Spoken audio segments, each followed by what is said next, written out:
अगर कोई शहर खुद को स्मार्ट कहलाना चाहता है तो क्या उसके लिए जरूरी है कि वो अपनी नदी को नाले में बदल दे? सुनने में बेतुका लगता है, लेकिन हमने यमुना नदी के साथ ठीक यही किया है।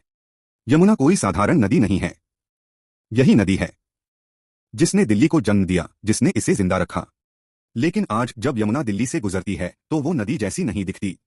वो एक बहता हुआ सीवर लगती है। और सवाल ये नहीं है कि यमुना गंदी क्यों है। असल सवाल ये है, यमुना को गंदा किसने बनाया? हर बार जवाब वही मिलता है, जनसंख्या ज्यादा है, लोग ज्यादा हैं, शहर बड़ा हो गया है।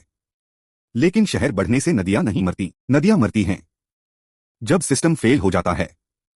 नदी कोई पाइप नहीं होती, नदी एक जिंदा सिस्टम होती है। उसे सांस लेने के लिए फ्लड प्लेन चाहिए, फैलने के लिए जगह चाहिए। लेकिन हमने क्या किया? नदी को सीधा कर दिया, किनारों पर कंक्रीट डाल दी, जहां पानी फैलता था वहां कॉलोनियां खड़ी कर दी। अब जब बारिश होती है तो पानी के पास जाने की जगह ही नहीं बचती। और फिर हम कहते हैं नदी बाढ़ लाती है। नहीं, हम नदी को बाढ़ लाने पर मजबूर करते हैं।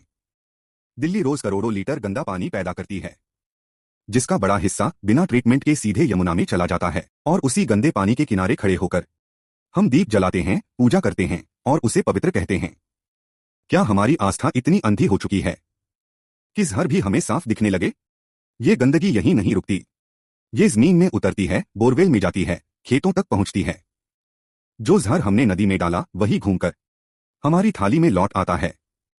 फिर हम पूछते हैं बीमारियां क्यों बढ़ रही हैं?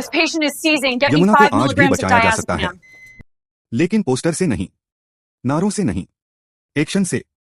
फ्लड प्लेन को खाली करके, सीवेज सिस्टम ठीक करके, और नदी को डोट कूड़ेदान नहीं, जिंदा सिस्टम समझकर। क्योंकि अगर यमुना मर गई तो दिल्ली सिर्फ एक शहर नहीं बचेगी, वो एक कंक्रीट का जंगल बन जाएगी। और फिर हम कहेंगे हमें कोई चेतावनी नहीं मिली। चेतावनी मिल चुकी है, बस हमने उसे सुना नहीं।